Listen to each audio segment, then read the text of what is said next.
Good evening, everybody. We are going to work with Java finally block. In our previous tutorials, we have covered try catch block, nested try catch block. In this chapter, we will see finally block, which is used along with try catch. A finally block contains all the crucial statements that must be executed, whether exception occurs or not. The statement present in this block will always execute regardless of whether exception occurs in try block or not, such as closing a connection, stream, etc. Now let us have a look to the syntax of finally block. Try statement we have, then we have catch statement to handle the exception, then we have finally statements to be executed.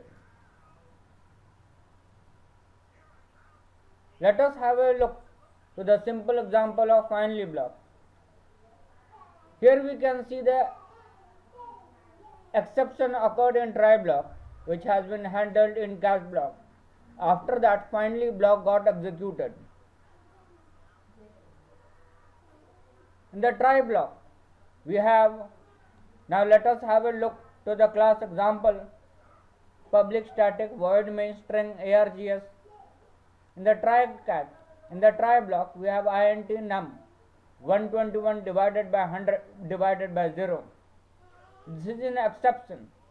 This statement is going to throw an error and the program will stop when this statement is being run, executed. Then we have system.out.println num. Now since this statement is executed with an error, it will, and the statement is inside the catch statement, it will move to the catch statement. In the catch we can see that arithmetic exception E is defined with a system.out.println number should not be divided by 0. Now finally block will always execute even if there is no exception in try catch. The finally block we have given, this is a finally block. System.out.println out of catch finally. Number should not be divided by 0. This is finally block out of try catch. Now let us have a look to the few important points regarding finally block. A finally block must be associated with a try block. You cannot use finally block without a try block. You should place those statements in this block that must be executed always. A finally block is optional, as we have seen in previous tutorial that a try catch block is sufficient for exception handling. Even if you place finally block, then it will always run after the execution of try block. In normal case, when there is no exception in try block, then finally block is executed after try block. However, if an exception occurs, then the catch block is executed before finally block. An exception in the finally block behaves exactly like any other exception. The statement present in finally block execute even if try block contains control transfer statements like return, break or continue. Let us see an example to see how finally block works when return statement is present in try block.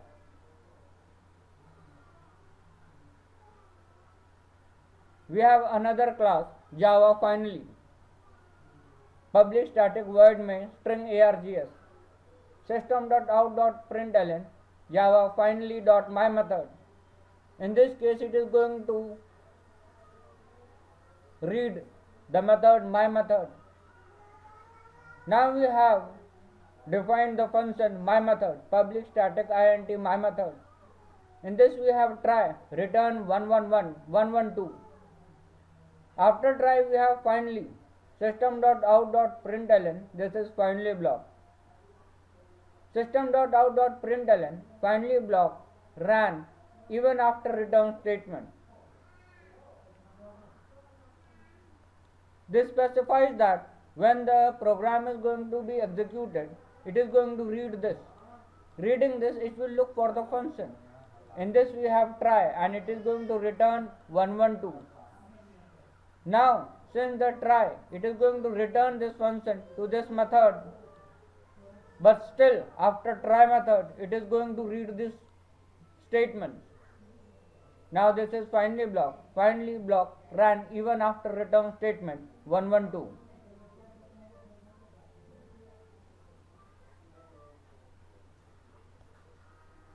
Cases when the finally block doesn't execute.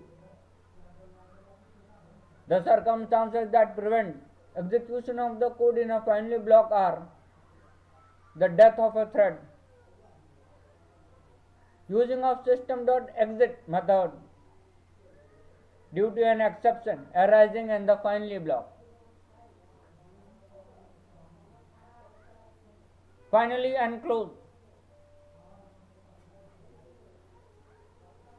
Close statement is used to close all the open streams in a program. It is a good practice to use close inside finally block. Since finally block executes even if the exception occurs, so you can be sure that all input and output streams are closed properly regardless of whether the exception occurs or not. Now for example, output stream OSF, new file output stream, file name. Output stream OSB, new buffered output stream, OPF. Object output OP, new object output stream, OSB. In the try catch we have output.write object, writable object. Then we have finally op.close.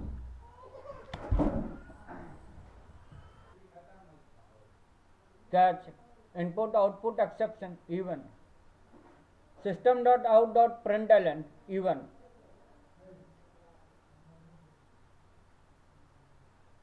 Have a look to finally block without catch. A try finally block is possible without catch block, which means a try block can be used with finally block without having a catch block.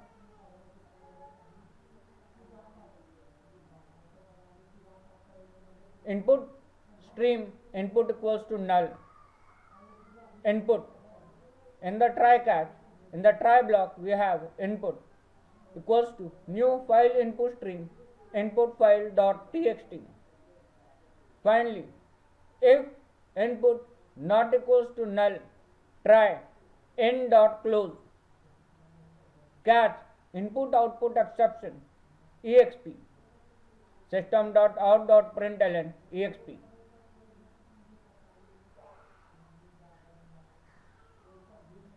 Finally block and system.exit. System.exit statement behaves differently than return statement. Unlike return statement, whenever system.exit gets called in try block, then finally block doesn't execute. Here is the code snippet that demonstrates the same. In the try block, we have system.out.println inside try block, system.exit 0, catch exception exp, system.out.println exp. Finally, system.out.println Java finally block.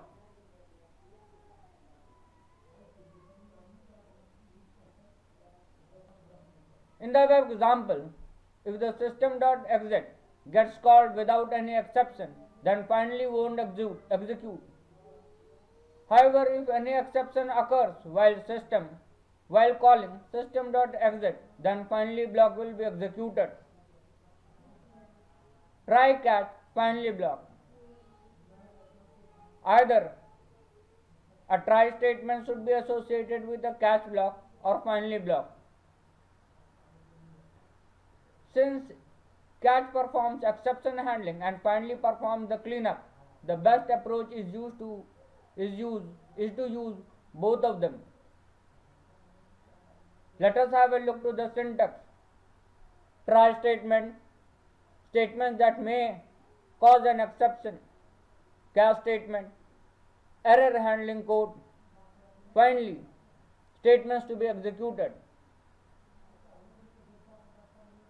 Examples of try catch finally block. The following example demonstrate the working of finally block when no exception occurs in try block. Example 1. Class example 1. Public static void main string args. In the try method, in the try block, we have system.out.println, first statement of try block. Int num equals to 45/3. System.out.println num. In the try block, there is no error, so the control will not be reading the catch statement. Still, we have defined the catch statement. In the catch, we have array index out of bound exception E. System.out.println array index out of bound exception. In the finally block, we have system.out.println finally block. System.out.println out of try catch finally block. In the output, you can see that the first statement try block 15, finally block out of try catch finally block. In the second example that shows the working of finally block when an exception occurs in try block but is not handled in the catch block. Now example 2, class example 2, public static void main string args, system.out.println first statement of try catch of try block. System int num equals to 45/0. System.out.println num. In this statement, arithmetic exception occurs. In the catch block, we have defined array index out of bound exception. System.out.println array index out of bound exception. Finally, system.out.println finally block. System.out.println out of try catch finally block. First statement of try block, finally block, exception in thread main java.lang, arithmetic exception by 0. Now this is the error which we get while we run. Now as you can see, the system generated exception message is shown, but before that the finally block successfully executed.